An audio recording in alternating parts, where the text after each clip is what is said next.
அடுத்து நம்ம பார்க்க போறது உடல்நலக் குறைவில் ரஜினிகாந்த் உண்மையில் என்ன ஆனது அப்படிங்கிற கேள்விக்கான விடையை தான் நம்ம பார்க்க போறோம். அதாவது நேற்றைய தினத்தில் சென்னை அப்போலோ மருத்துவமனைக்கு ஒரு போன் கால் வருது. ஒரு விஐபி வராரு அப்படின்னு மருத்துவமனை நிர்வாகத்தை அலர்ட் பண்றாங்க. அப்போ மருத்துவ குழு என்ன பண்றாங்க, உடனே அலர்ட் ஆகிறாங்க. ஒரு விஐபி வராரு அப்படிங்கிறதுக்கான ஏற்பாடுகள்லாம் ரொம்ப தீவிரமா செய்யப்பட்டது. பாதுகாப்பு ஏற்பாடுகள், மருத்துவ வசதி, அப்புறம் என்னென்ன நடைமுறைகள்லாம் பண்ணணும் அது எல்லாமே தயார் நிலையில வைக்கிறாங்க. முன்னெச்சரிக்கை ஏற்பாடுகளும் பண்றாங்க. ஆனா மருத்துவமனை நிர்வாகத்தில் இருக்கக்கூடிய சில உயர் அதிகாரிகளை தவிர யாருக்குமே ரஜினிகாந்த் தான் வராரு அப்படிங்கிற விஷயம் யாருக்கும் தெரியல. அப்புறம் இரவு ரஜினிகாந்த் வந்த பிறகுதான் அந்த விபி ரஜினிகாந்த் தானா அப்படின்ற விஷயம் காட்டுத்தீ போல எல்லாருக்கும் பரவ ஆரம்பிக்குது. அப்ப ரஜினிகாந்துக்கு என்ன ஆனது, ஏன் அவர் திடீர்னு அப்போலோ ஹாஸ்பிட்டல் அட்மிட் பண்ணப்பட்டாரு, அப்போ உடல்நிலைக்கு என்ன பிரச்சனை அப்படிங்கிற கேள்வி வருது. இப்போ ரஜினிகாந்த் பொறுத்த வரைக்கும் லோகேஷ் கனகராஜ் இயக்கத்துல கூலி படத்துக்கான படப்பிடிப்புகள் போயிட்டு இருக்கு. வேட்டையின் படம் முடிஞ்சிருக்கு, வருகின்ற 10ஆம் தேதி திரைக்கு வருது. இப்போ கூலி படத்துக்கான படப்பிடிப்பு எல்லாம் போயிட்டு இருக்கு. தொடர்ச்சியா ஷூட்டிங்ல பிஸியா இருக்காரு ரஜினிகாந்த். இப்போ விசாகப்பட்டினத்துல இருந்து பட ஷூட்டிங் எல்லாம் முடிஞ்ச நிலையில போயிட்டு இருக்கக்கூடிய நிலையில 2 நாளைக்கு முன்னாடி தான் அவர் சென்னை திரும்பி இருக்காரு. சென்னை திரும்பிய பிறகுதான் அவருக்கு உடல்நல பிரச்சனை ஏற்பட்டு திடீர்னு மருத்துவமனையில அனுமதிக்கப்பட்டாரு. அவருக்கு முதல்ல ஏற்பட்ட பிரச்சனை என்னன்னா வயிற்று வலி ஏற்பட்டிருக்கு. வயிற்று வலியால அவர் அவதிப்பட்டதால முதல்ல ஹாஸ்பிட்டல் அட்மிட் பண்ணலாம் அப்படின்னு கொண்டுட்டு போறாங்க. ரஜினிகாந்துக்கு அடி வயிற்றுக்கு பக்கத்துல ஒரு ஸ்டண்ட் வச்சிருக்காங்க. இப்போ வரைக்கும் ட்ரீட்மெண்ட். இப்போ அவர் நார்மலா இருக்காரு அப்படின்னு மருத்துவமனை தரப்புல தெரிவிக்கப்பட்டிருக்கு. இந்த சிகிச்சை ட்ரீட்மெண்ட் அப்படிங்கிறது ரொம்ப துல்லியமா நடந்து முடிஞ்சிருக்கிறதாகவும் ரஜினிகாந்துடைய உடல்நிலை சீராக இருக்கிறதாகவும் சொல்லப்பட்டது. தொடர்ச்சியாக பல தலைவர்கள் அவர் உடல் ஆரோக்கியத்தோட மீண்டும் வரணும் அப்படிங்கிற மாதிரி எல்லாம் விருப்பம் தெரிவித்து ட்விட்டர்ல பதிவுகள்லாம் போட்டிருந்தாங்க. தமிழக மக்கள் நல்வாழ்வுத்துறை அமைச்சர் மா சுப்பிரமணியனும் தொடர்ச்சியாக அந்த அவருடைய உடல்நிலை குறித்து அறிவிப்புகள்லாம் தெரிவிச்சுட்டு வந்தாரு. இப்போ ரஜினிகாந்தனுடைய உடல்நிலை சீராக இருக்கு அப்படின்னு மருத்துவமனை தரப்புல சொல்லப்பட்டிருக்கு. ஆனாலும் இப்ப என்ன கேள்வி எழுது அப்படின்னா, அடுத்தடுத்து சிக்கல் அரசியலை தொடர்ந்து சினிமா அப்படிங்கிற ஒரு கேள்விக்குறி நம்ம போட்டிருக்கோம். ஏன்னா ரஜினிகாந்தை பொறுத்த வரைக்கும் வயது கிட்டத்தட்ட 70 தாண்டி இருக்கு.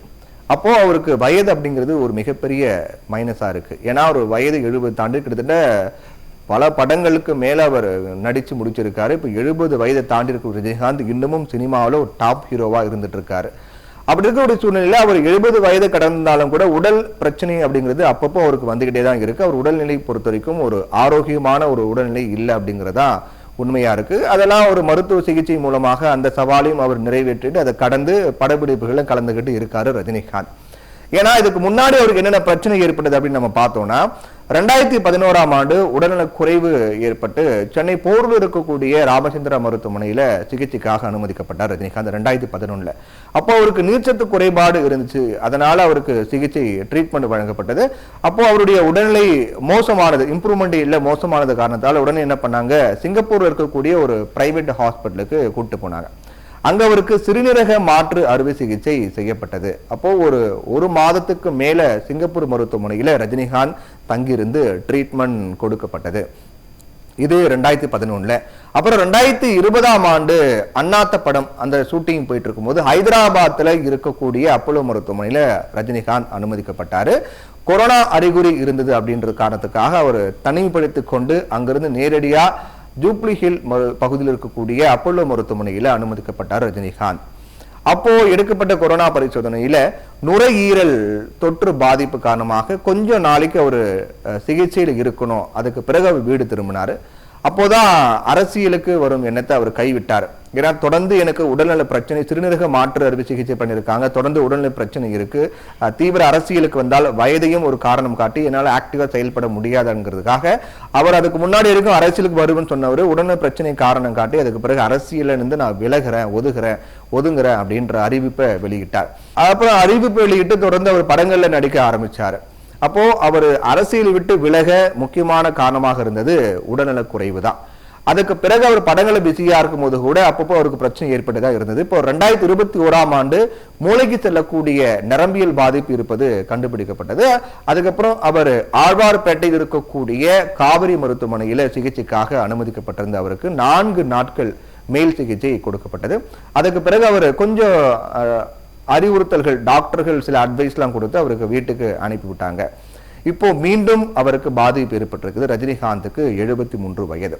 தொடர்ந்து 2011 இருந்து அவருக்கு அப்பப்போ உடல் ரீதியான சில பிரச்சனைகள்லாம் ஏற்பட்டு வரதை நம்ம பார்த்துக்கிட்டு இருக்கோம்.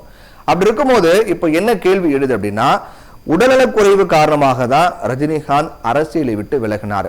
73 வயதாகுது, உடல்நல பிரச்சனை, இதெல்லாம் கணக்கில் கொண்டு ஆக்டிவா செயல்பட முடியாது, பிரச்சாரம் செய்யணும், நிறைய பேரை சந்திக்கணும், நிறைய பிரஸ் மீட் வைக்கணும், இதெல்லாம் பெரிய சிக்கலா இருக்கும். அதனால அறிவிப்பு வெளியிட்டாரு தொடங்க போறேன்னு. அதுக்கு பிறகு அந்த அறிவிப்பை வாபஸ் பெற்றுட்டாரு. அதுக்கான விளக்கத்தையும் அவர் கொடுத்தார். இப்ப என்ன கேள்வி எழுதுனா, உடல்நிலை காரணம் காட்டி ரஜினிகாந்த் அரசியல் விட்டு விலகினாரு. அதுக்கு பிறகு தொடர்ந்து படங்கள் நினைச்சிட்டு இருக்காரு. ஆனா இப்போ என்ன கேள்வி எழுது அப்படின்னா, தொடர்ந்து ரஜினிகாந்துக்கு உடல் நல பிரச்சனை அப்படிங்கிறது ஏற்பட்டுக்கிட்டே வருது. அவர் பல சவால்களை உடல் ரீதியாக மேற்கொண்டு வராரு அப்படின்னும் போது இனி படப்பிடிப்புகளையும் அவர் கலந்துப்பாரா அப்படிங்கிற கேள்வியும் எழுது. ஏன்னா அதுக்கு மிக முக்கிய பிரச்சனையாக இருக்கக்கூடியதுதான் அவருடைய வயது மற்றும் உடல்நல பிரச்சனை. 73 வயதை கடந்தாலும் கூட, ஏன்னா அமிதாப் பச்சன் கூட பாத்தீங்கன்னா 80 வயதை கடந்தவர் தான். இன்னைக்கும் அவரு விளம்பரங்கள், படங்கள்ல கௌரவ தோற்றங்கள்லாம் நடிச்சுட்டு தான் இருக்காரு. ஆனா ரஜினிகாந்த் பொறுத்த வரைக்கும் 70 வயது கடந்திருந்தாலும் கூட அவருக்கு உடல்நல பிரச்சனைங்கிறது இருக்கதான் செய்யுது. அதுக்காக ரொம்ப பக்குவமா அவர் உடம்ப அவர் பார்த்துட்டு இருக்காரு, உடல்நல ஆரோக்கியத்துக்கு அக்கறை செலுத்திக்கிட்டு வராரு அப்படின்னும் போது, அரசியலை விட்டு விலகி ரஜினிகாந்த் இனி படப்பிடிப்புகளையும் பங்கேற்க முடியுமா அப்படிங்கிற கேள்வியும் எழுந்துதான் இருக்கு. ஆனா அவர் மீண்டும் சுறுசுறுப்போட அவர் படப்பிடிப்பு தளங்களையும் ஷூட்டிங் ஸ்பாட்ல அவர் முழு ஹீரோவாக அவர் எல்லா படங்களையும் அவர் ஷூட்டிங்லாம் பழையபடி தொடரணும் அப்படிங்கிறதா எல்லாருடைய எதிர்பார்ப்பாகவும் இருக்கு. அவருடைய உடல் நிச்சயமாக அதுக்கு ஒத்துழைக்கும் அப்படிங்கிற ஒரு எதிர்பார்ப்போடு தான் ரசிகர்கள்லாம் இருக்காங்க. அதை அவர் எப்படி சமாளிக்க போகிறார் அப்படிங்கிற கேள்வியும் எழுது. இல்லை இனி வரும் நாட்கள்ல ரஜினிகாந்த் ஒரு கௌரவ வேடங்கள்ல மட்டும் நடிக்க போறாரா, இல்லாட்டி முழு நேரமாக இப்ப நடிச்சிட்டு இருக்க மாதிரியே முழு நேரமாக ஹீரோவாக நடிக்க போகிறாரா அப்படிங்கிற கேள்வி எழுது. அதற்கு அவருடைய உடல் எந்த அளவுக்கு ஒத்துழைப்பு கொடுக்கும் அப்படிங்கிற கேள்வி எழுது. 2011 இருந்து தொடர்ந்து அவருக்கு அவ்வப்போது உடல்நல பிரச்சனை ஏற்பட்டுக்கிட்டு இருக்கு. அதனாலதான் அவர் அரசியலே வேணான்னு விட்டாரு. அரசியல் வந்தா அது உடல்நலம் சப்போர்ட் பண்ணாதுன்னு விட்டாரு. அப்படி இருக்கும்போது இப்போ படத்தில் நடிக்கிற அளவுக்கு அவருடைய உடல்நிலை சப்போர்ட் பண்ணதா அப்படிங்கிற கேள்வி இருக்கு. அதை எப்படி அவர் சரி செய்ய போகிறார், அவருடைய எதிர்கால திட்டம் என்னவாக இருக்க போகுது அப்படிங்கறத நம்ம பொறுத்து இருந்து தான் பார்க்கணும்.